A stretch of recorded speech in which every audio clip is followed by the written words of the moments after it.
온라인 예배 에티켓. 당신은 준비된 예배자입니까? 지금 당신의 복장은 집에서 입던 옷 그대로 교회 갈 때처럼 깔끔하게 지금 당신의 자세는 침대에 누워서 편안하게 책상에 앉아서 준비된 자세로 찬양을 부를 때 당신의 자세는 누가 들을라 침묵을 지켜요. 마음을 다해 소리내어 찬양해요. 기도할 때 당신의 자세는 누가 보지도 않는데 다른 짓 좀 하면 어때? 마음과 정성을 다하여 진심으로 당신의 예배 자세는 어떤 모습인가요? 준비된 몸과 마음으로 하나님께 영광 돌리는 거룩한 예배 시간 되시기 바랍니다.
다 모여 노래하자 그리운 본향을 주께서 나를 위해 예비한 저소일세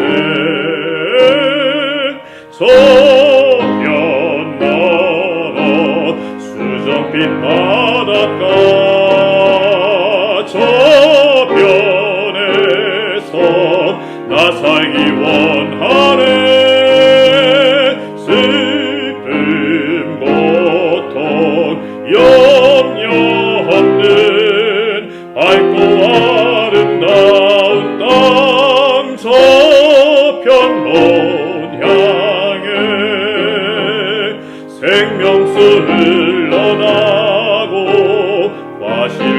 풍성해 그 나라 백성들은 이거를 모르겠네.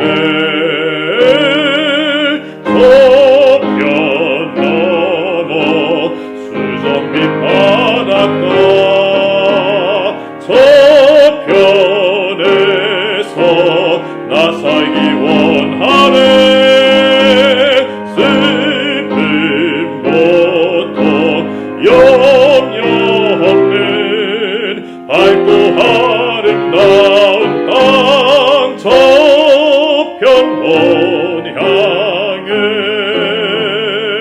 다 함께 온향가세 주께서 부르니 그쪽 저 널리 전해 누구나 오게 하세.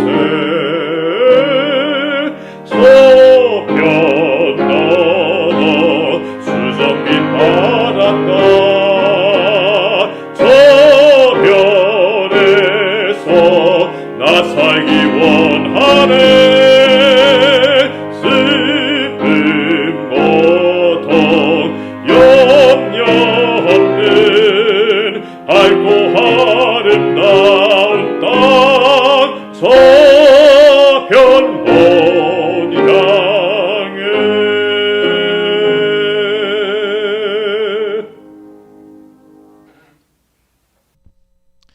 사랑하는 수원세 하나님께 성도 여러분 안녕하십니까? 화요 3일 기도여신 우리 모든 성도님들의 진심으로 환영합니다. 특별히 화요 예배 시간을 구별하여서 예배에 참석하신 우리 모든 성도님들께 성령님의 지혜가 함께하기를 이 시간 간절히 기도드립니다. 오늘은 죄란 무엇인가라는 제목으로 함께 말씀을 나누고자 합니다. 우리 다 함께 본문 말씀 로마서 3장 23절 말씀을 함께 읽도록 하겠습니다. 모든 사람이 죄를 범하였음에 하나님의 영광에 이르지 못하더니. 오늘 본문의 말씀은 모든 사람들이 죄인이라고 이야기하고 있습니다. 그리고 모두 죄를 범하였다라고 이야기합니다. 그리고 그 죄를 범하였으므로 하나님의 영광에 이르지 못한다고 본문은 명확하게 이야기해주고 있습니다. 자, 그렇다면 오늘 이 죄가 무엇이길래 하나님의 영광에 이르지 못하도록 하는지 이 시간 함께 그 죄의 특성에 대해서 함께 말씀을 나누고 이 시간 깨닫는 시간 되기를 간절히 바랍니다. 먼저 오늘 이 죄에 대해서, 이 죄의 특징에 대해서 함께 말씀을 나누고자 합니다. 먼저 첫 번째, 이 죄는 허물입니다. 이사야 58장 1절 말씀입니다. 크게 외치라, 목소리를 아끼지 말라. 내 목소리를 나팔같이 높여 내 백성에게 그들의 허물을, 야곱의 집에 그들의 죄를 알리라. 구약 성경에서 허물이라고 번역된 히브리어는 아바르입니다. 이 아바르의 뜻은 지나가다, 건너가다 라는 의미를 가지고 있습니다. 이 말이 즉슨 죄는 하나님의 권위를 무시하고 하나님이 허용하신 그 말씀, 그분의 율법을 무시하고 율법에서 벗어난 행동을 하는 것을 이야기하는 것입니다. 성경에서는 이 실예로 잘 나타내는 이야기가 나옵니다. 여호수아 7장 11절 말씀입니다. 이스라엘이 범죄하여 내가 그들에게 명령한 나의 언약을 어겼으며 또한 그들이 온전히 바친 물건을 가져가고 도둑질하며 속이고 그것을 그들의 물건들 가운데에 두었느니라. 오늘 이 여호수아 7장 11절 말씀의 배경은 이스라엘 백성들이 여리고성을 하나님의 말씀을 통하여서 하나님의 명령을 따라 승리함으로 그들이 이제 그 다음 성인 아이성을 맞닥뜨리게 됩니다. 자, 근데 이 아이성을요, 이스라엘 백성들은 그들만의 힘으로 승리할 수 있을 거라고 그들은 생각합니다.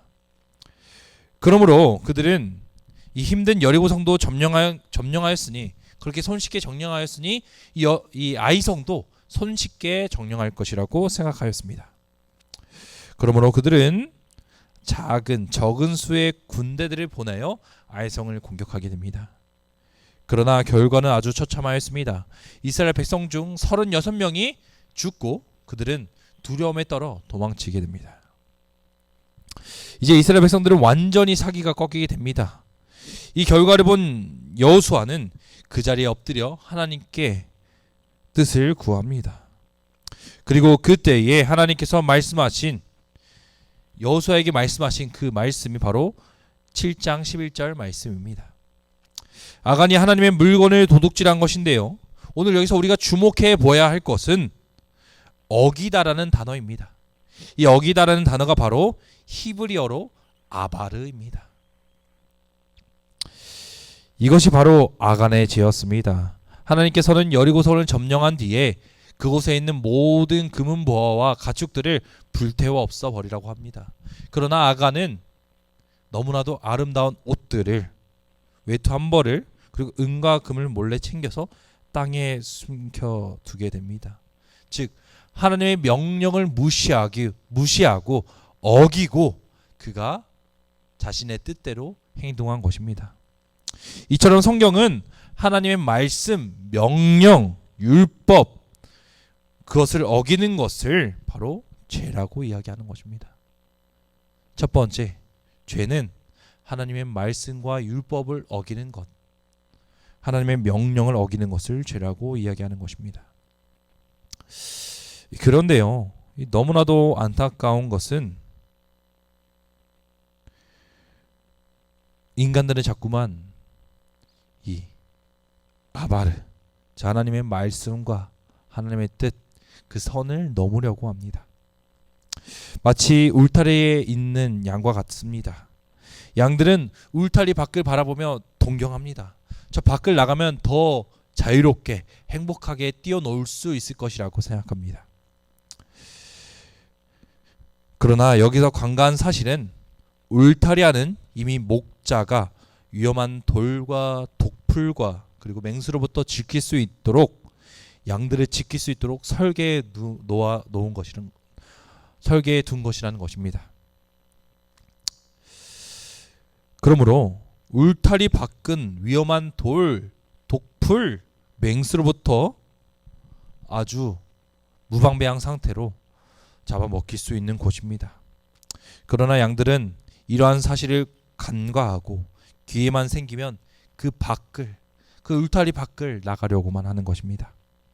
이처럼 우리도, 인간들도 자꾸만 그 울타리, 하나님께서 인간들을 위하여서 설계해 놓으신 그 말씀과 율법을 자꾸만 넘으려고 합니다. 참 어리석은 일입니다. 이처럼 죄를 허물로 이해하면 훨씬 이해하기 쉽습니다. 허물은 그저 껍데기에 불과합니다. 하나님이 필요한 유한한 인간이 하나님이 없는 그 울타리 밖으로 나아가 살 수 있다고 생각하는 그 교만함이 바로 인간을 덮고 있는 허물이라는 것입니다.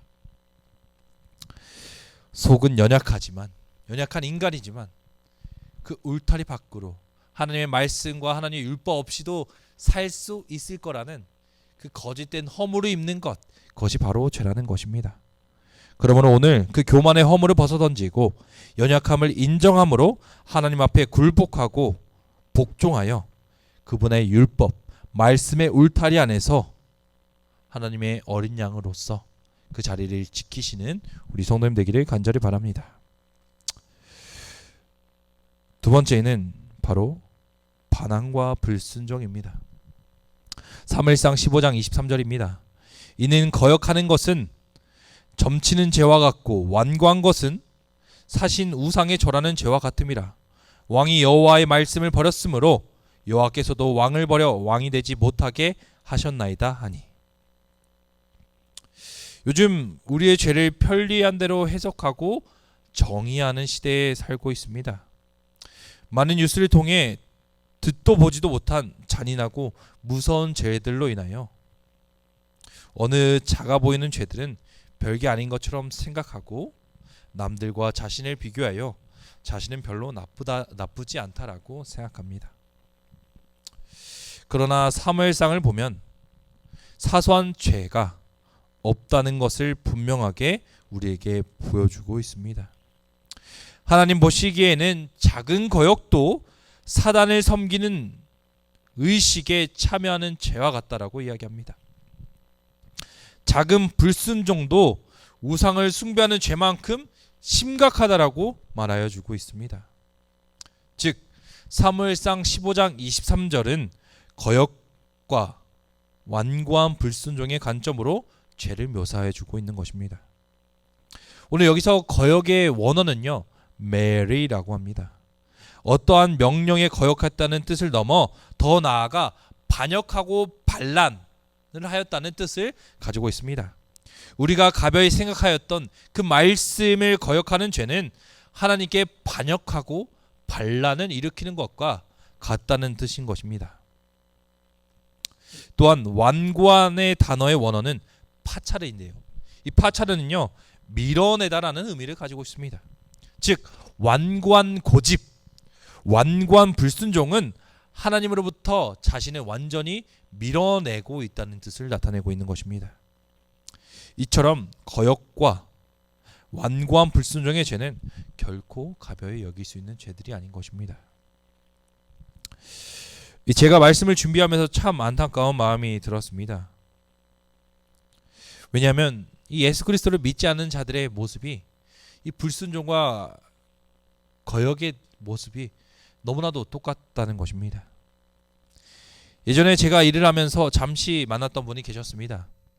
이분이랑 이야기를 하다가 제가 전도사인 것을 이야기하였습니다. 그러자 그분이 말씀하시기를 자신은 종교를 믿지 않지만 이 종교 같은 것들이 그저 침묵해 갔다라는 느낌을 가지고 있다고 말씀하셨습니다. 그러면서 이제 갑자기 막 신나게 이야기하기 시작하십니다. 정말 몇 단어 알지도 못하는 성경절을 이야기하면서 자신은 성경에 대해서 하루 종일 이야기할 수 있다라고 이렇게 저에게 말씀하시는 것입니다. 그러면서 정말 자신이 일을 하면서 많은 목사님들과 스님들을 만났지만 이 자신과 대화하다 보면 다들 두 손 두 발 다 들고 도망갔다라고 저한테 자랑스럽게 이야기하는 것입니다. 마치 저에게 그 이야기를 자신의 어떤 무용담처럼 이야기해 주는 것입니다. 저는 그 모습을 보면서 참 안타까웠습니다. 왜냐하면 하나님을 밀어낸 그 자신이 너무나도 멋있게 스스로를 생각하는 것입니다. 이처럼 죄는 하나님을 거스르는 반역입니다. 마치 사단이 하나님의 나라에 맞서 대항하였던 것처럼, 자신의 나라를 하나님의 나라에 대항하여 건설하려 했던 것처럼, 오늘 우리 죄인들도 하나님을 밀어내고 하나님을 거역하고 자신의 왕국을 만들려고 하고 있는 것입니다. 그러므로 하나님께서는 이 말씀에 불순종하는 것, 거역하는 죄를 가벼이 여기지 않으십니다. 불순종하고 거역하는 것은 하나님의 나라에 반역하고 반란을 일으키는 죄와 같다는 것을 기억하시기 바랍니다.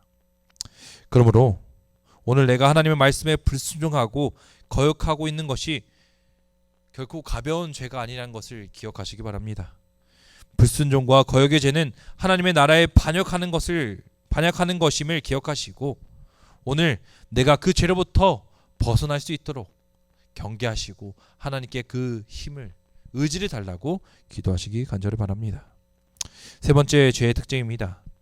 죄는 불법입니다. 요한일서 3장 4절입니다. 죄를 짓는 자마다 불법을 행하나니 죄는 불법이라. 성경은 죄의 어떠한 형태와 종류에 상관없이 모두 중대한 범죄라는 사실을 우리에게 보여주고 있습니다. 인간이 생각하기에 큰 죄나 작은 죄나 상관없이 모두 죄는 불법이라는 것입니다. 이 불법이라는 단어의 헬라의 원어는 법이 없다라는 뜻을 가지고 있습니다. 이것을 아노미아라고 이야기하는데요. 즉 죄를 짓는다는 것은 법이 없는 것처럼 행동한다는 것을 의미하는 것입니다. 마치 하나님께서 우리에게 법을 주지 않은 것처럼 행동하는 것, 그것이 바로 불법인 것입니다. 쉽게 말해서 알면서도 모르는 척 죄를 짓는, 죄를 범하는 것을, 율법을 범하는 것을 뜻하는 것입니다. 이와 같은 일들이 우리 주변에서 얼마나 자주 일어나고 있습니까? 성경은 알면서도 모르는 척 짓는 그 죄를 가리켜 불법이라고 이야기하고 있는 것입니다. 만약 이처럼 사람들이 법이 없는 것처럼 살게 된다면 과연 세상은 어떻게 될까요? 1977년 7월 13일 이 미국 뉴욕에 갑작스러운 정전이 일어나게 됩니다. 변전소에 벼락이 쳐서 25시간 동안 전기가 공급되지 않습니다. 그렇게 찬란하고 아름다웠던 도시는 단 하루 만에 무법 도시가 되어버렸습니다. 뉴욕 전체에 1600여 개의 가게들이 약탈을 당하였고 천여 건의 화재가 일어나게 되었습니다. 또한 강간과 폭행 사건이 속출하여서 현장에서 체포된 사람만 3,000명이 넘었다라고 이야기합니다. 분명 잘못된 일임에도 불구하고 법이 그것을 해결하지 못하자 사람들은 불법을 행하기 시작하는 것입니다. 불명 잘못된 일인 줄을 알면서도 이러한 일들이 일어나는 것입니다. 이처럼 인간은 사회에는 하나님의 율법이 없다면 불법으로 치달을 수밖에 없는 것입니다. 그러므로 하나님께서는 인간에게 율법을 주셔서 율법을 통하여서 하나님의 온전하신 뜻을 전하시고자 하나님께서 인간에게 온전한 뜻을 알려주시고자 오늘 우리에게 율법을 주신 것입니다. 그러므로 오늘 우리에게도 주어진 사명은 불법으로 치닫는 이 세상에 죄가 불법임을 선포해야 할 사명이 있는 것입니다.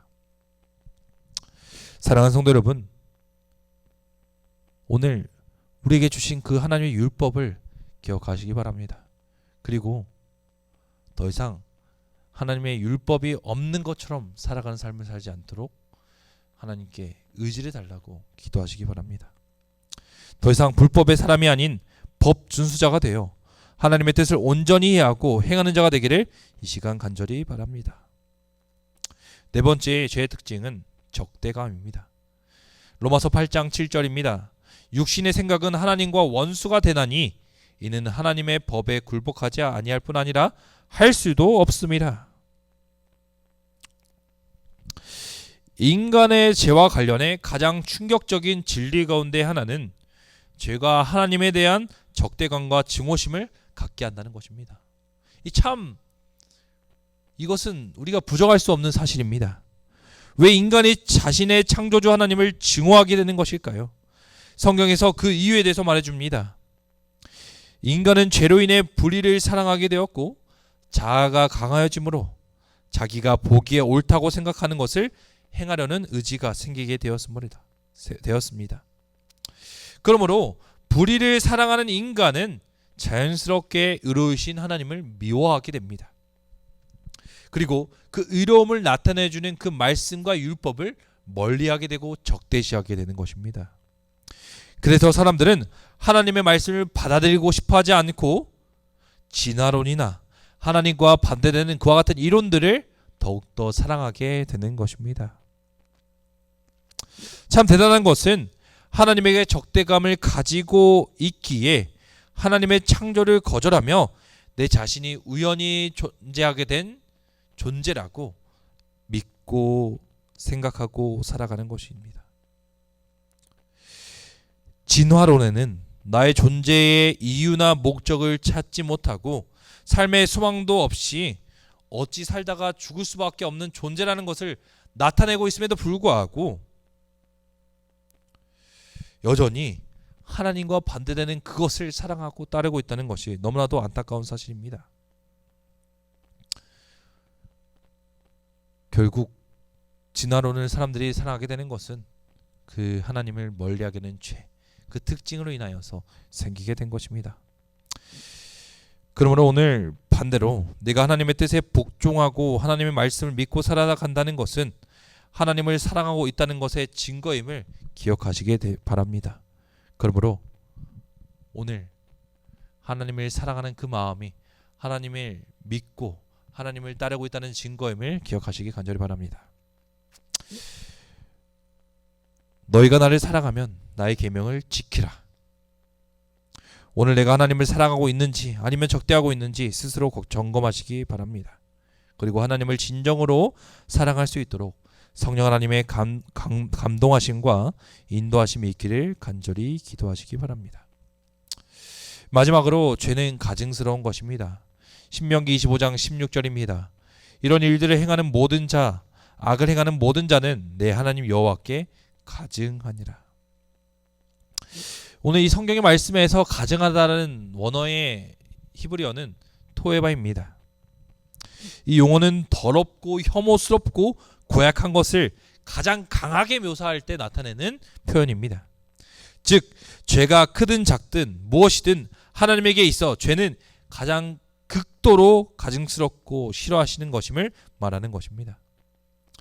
또 다른 말로 하자면 하나님께서 가증스럽게 여기는 것은 바로 죄인 것입니다. 잠언 15장 8절에 그것이 정확하게 나와 있습니다. 악인의 제사는 여호와께서 미워하셔도 정직한 자의 기도는 그가 기뻐하니라. 8절에 미워하셔도의 원어는 토에바입니다. 가증스럽다는 뜻과 똑같은 원어입니다. 즉 아무리 잘 준비된 예배라 할지라도 죄의 용서를 구하지 않는 자의 예배는 하나님께 가증스러운 것입니다. 그러나 정직한 자의 기도는 어떠한 재물이 없어도 기뻐하심으로 받으신다고 이야기하고 있습니다.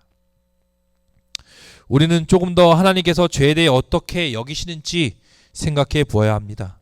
단순히 죄를 싫어한다는 것보다도 더 들어가서 죄를 증오하시고 죄에 분노하시는 하나님의 심을 깊이 묵상해 보시기 바랍니다. 만약 그렇게 묵상하게 된다면 그동안 내가 얼마나 가증스러운 예배를 드렸는지, 가증스러운 존재였는지를 깨닫게 될 것입니다. 그러므로 오늘 우리 모두 하나님 앞에 죄를 고백하고 용서를 구함으로 가증스러운 자가 아니라 하나님을 기쁘게 하는 의인으로서 하나님 앞에 서시는 저와 성님 되기를 간절히 바랍니다. 이제 말씀을 줄이면서요, 오늘 우리는 죄의 특성 5가지에 대하여 말씀을 나누었습니다. 죄는 허물이며 반항, 불순종이며 불법이며 하나님을 향한 적대감이며 가증스러운 것이란 것을 함께 나누었습니다.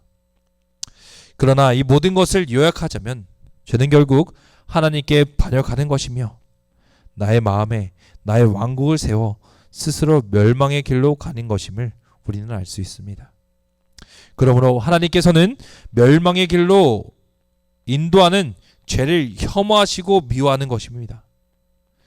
다른 이유가 있는 것이 아니라 인간을 멸망시키기 때문에 하나님께서는 그 죄를 그토록 미워하시고 증오하시고 가증히 여기시는 것입니다. 즉, 이 안에도 우리를 구원하고자 하시는 하나님의 사랑이 그 안에 있다는 것을 우리는 느낄 수 있는 것입니다. 사랑하는 성도 여러분, 오늘 우리가 함께 나눈 죄의 5가지 특성을 결코 잊지 않으시기 바랍니다. 그리고 매일 스스로 돌아보아 하나님께 굴복함으로 더 이상 가증스러운 죄를 잊고 있는 내가 아닌 하나님의 복음을 입고 하나님의 의를 입음으로 복음의 은혜를 경험하시고 예수 그리스도의 은혜를 경험하시는 저와 성님 되기 바라며 말씀을 마치도록 하겠습니다. 기도하시겠습니다. 하나님 아버지 하나님, 오늘 또 이렇게 함께 말씀을 나눌 수 있도록 도와주니 감사합니다. 아버지 하나님, 오늘 저희가 죄의 특징에 대하여 함께 말씀을 나누었습니다. 아버지 하나님, 사소한 것 하나라도 하나님 앞에 굴복할 수 있게 도와주시옵고, 오늘 하나님께서 저에게 주신 그 율법 안에서 자유를 경험하고 하나님의 율법에 순종하는 삶이 얼마나 기쁜 것인지 저희가 느끼고 깨달을 수 있도록 인도하여 주시옵소서. 그리하여 하나님 앞에 기쁨을 드리는 의인으로서 오늘 의인의 기도를 들으시는 그 하나님을 저희가 기억할 수 있게 도와주시고, 오늘 하나님 앞에 굴복함으로 하나님의 사랑하는 자가 될 수 있도록 인도하여 주시옵소서. 언제나 저희를 사랑하여 주시는 살아계신 예수 그리스도의 이름으로 간절히 기도드립니다. 아멘.